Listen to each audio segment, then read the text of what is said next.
I'm sorry, Aya, if you can't answer a basic question like that, what on earth are you doing talking about this? In this video, you're going to witness a moment of total humiliation. Iain Dale absolutely destroys an NGO spokesperson from the Migrants Rights Network who is asked a simple question: why should the British taxpayer fund benefits for 1.3 million non-citizens? Watch her weak, virtue-signalling logic collapse in real time. If you want to see more videos like this, hit the like and subscribe button and don't forget to ring the notification bell so you don't miss a thing. Now let's watch this together and then I'll share my thoughts at the end. Aya Khedairi joins me, Community Engagement Manager of the charity, the Migrants Rights Network. Aya, thank you very much for joining us this evening. What do you make of these measures? Hi, good evening, Iain. Thanks so much for having me on tonight. As you said, it's been such a busy week. We've had so many announcements, and I think we're still struggling to process everything and, work through each proposal line by line. On the whole, we're seriously concerned about everything that we're hearing. It sounds like punitive precarity. I think these policies are going to fail on their own terms, but they're going to do a huge amount of harm in the meantime. As you mentioned, the idea of there being the idea of belonging and worthiness being determined by wealth and by economic contribution is really concerning. And again, all of these responses don't feel like they have been, the sector and migrants and people who are living through these systems haven't been consulted at all. Yeah. Well, on the whole, I think, as you said, still reeling, still processing, but really concerned about the communities that this is going to impact and the harm that it's going to cause. Well, we're talking about legal migrants here. We're not talking about people who've come here to claim asylum, people who maybe have settled status but aren't British nationals.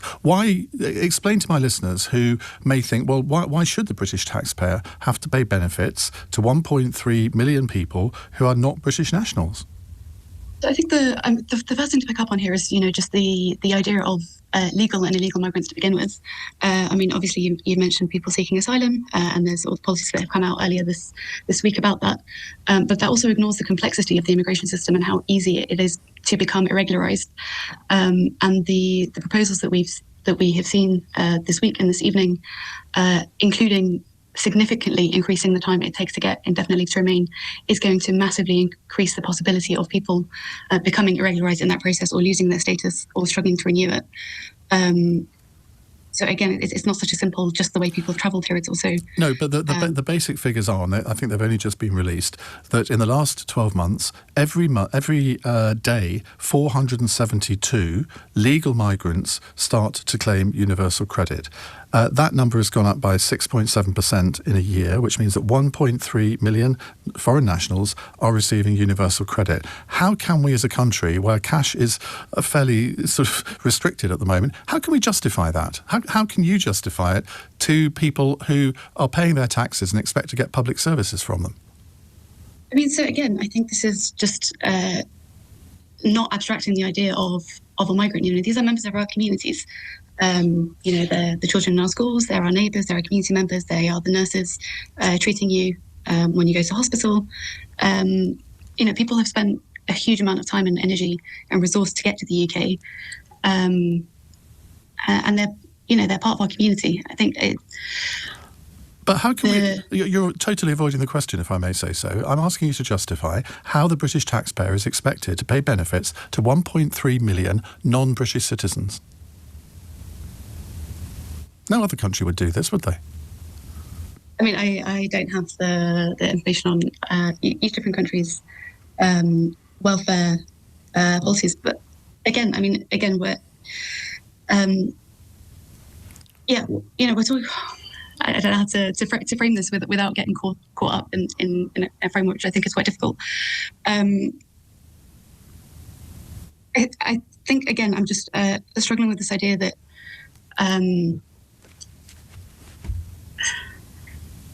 Well, the point that I'm trying to make is that in the end, We would all love to live in a country that is very, very rich and would be able to afford to pay benefits to anybody that claimed them. We'd love to be in a big enough country that maybe could accept anyone that wants to come here. But the truth of the matter is we have limited resources. Unless we want to increase taxes way beyond where they are now, we're at the highest level since the Second World War, we simply cannot afford it. And therefore, any responsible government has got to look at the benefit system, look at who is claiming benefits, who is maybe most entitled to them, who are the people who are really, really struggling and need them, and then make a choice, because that's what all governments have to do. Every minister, every cabinet minister will be making choices within their own departments, and the Department of Work and Pensions under Pat McFadden is no different to anything else. There have to be priorities. And what you effectively seem to be saying is that non-foreign nationals should take precedence over British nationals. No, I'm not saying that at all. I don't think it's an either-or situation at all. But I think the idea of having a welfare state and the idea of having the possibility to belong and to be protected is an essential right that everybody should have, regardless of where they're from. There are a huge number of people already who have come to the UK who are subject to no recourse public funds conditions, and they cause a huge amount of harm. People like international students or people on skilled workers. Skilled workers, people on skilled worker visas. And the idea of having no access to protections regardless of the situation is really, really So why should an international student have any protection at all?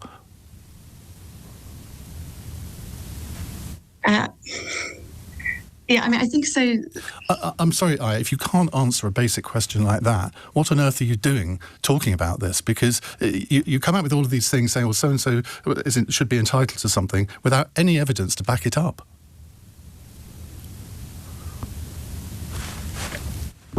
I think we better leave it there.